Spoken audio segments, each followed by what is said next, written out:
The air smells like coffee, chicory, and the Mississippi River. You speak French at home, Spanish in the market, English only when you have to. This is New Orleans in 1815, barely American and not quite sure it wants to be. Welcome to a world that doesn't exist anymore. You wake to the sound of bells. Not church bells, though those are ringing too. These are the bells of the vegetable vendors already moving through the streets, calling out in French, in Spanish, in the Creole patois that belongs only to this city. Your name is Jean-Baptiste. You're 31. You run a small import business with your father, coffee, sugar, fabric, anything that comes up the river or in from the Caribbean. Your wife, Marie, is already awake.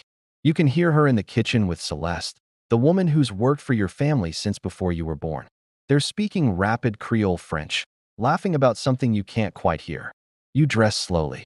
The air is already thick and warm, even though the sun isn't fully up yet. New Orleans is never cold. Even in January, it just becomes less hot. You step out onto the gallery, the covered balcony that wraps around your house, and look down at the street below. The city is already alive. Carts rolling over cobblestones.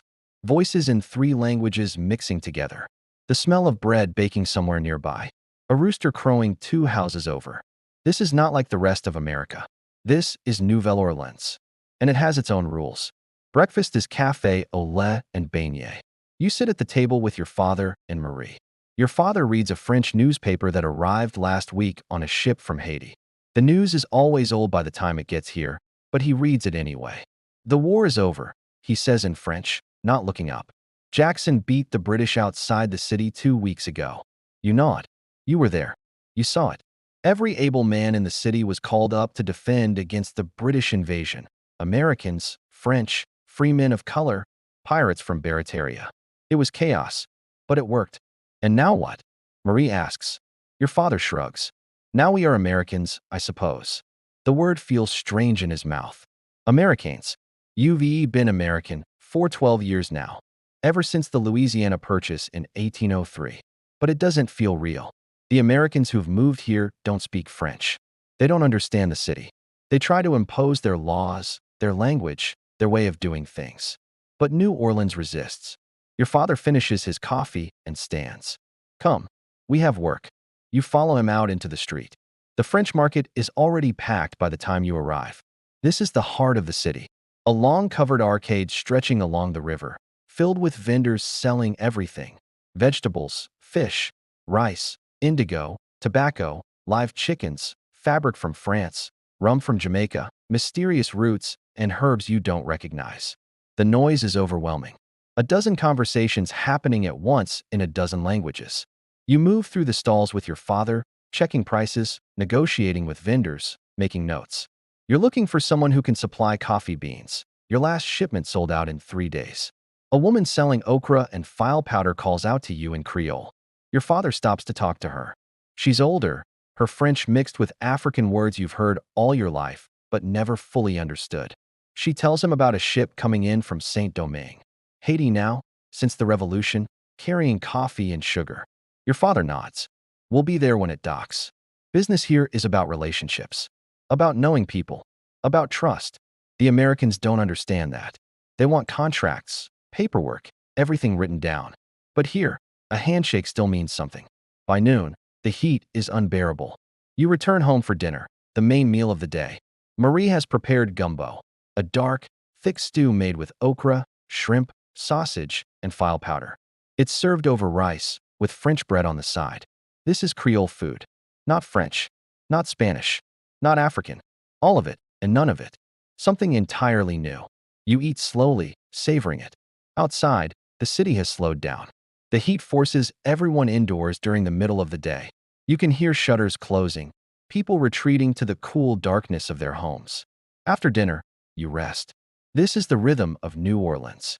Work in the morning, rest at midday. Work again in the evening when the air cools.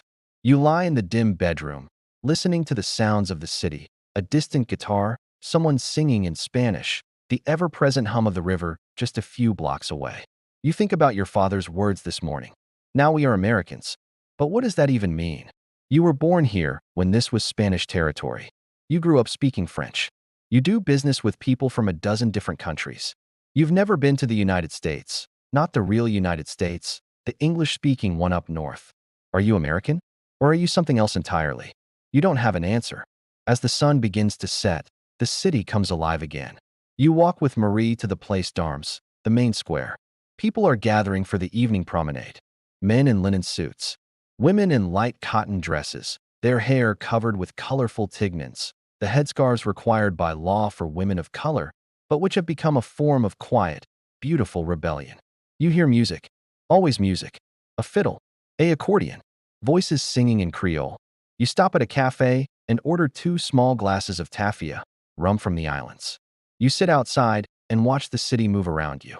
This place is unlike anywhere else in America. It's older, more complicated, more alive in ways the northern cities could never understand.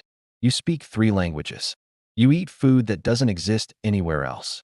You live by the rhythms of the river and the seasons and the ships that come and go. The Americans can call this place theirs, but it will never truly belong to them. This was New Orleans in 1815. A French city, a Spanish city, a Creole city, a Caribbean city, American only on a map. Within a generation, English will dominate.